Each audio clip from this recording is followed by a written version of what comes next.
هي أعظم كلمة قالها نبي، وهي أول كلمة يسمعها الأقوام من أنبيائهم، وهي التي يسأل عنها الخلائق يوم القيامة. فيوم القيامة يسأل الأولون والآخرون ماذا كنتم تعبدون، وجواب ذلك الصحيح الذي لا جواب غيره: لا إله إلا الله، علما بمعناها وتحقيقا لمدلولها وقياما بمقتضاها.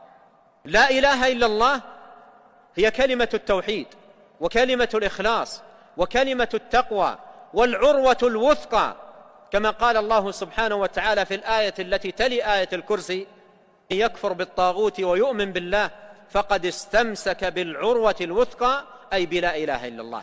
قال سفيان بن عيينة رحمه الله: ما أنعم الله على عباده نعمة أعظم من أن عرفهم لا إله إلا الله.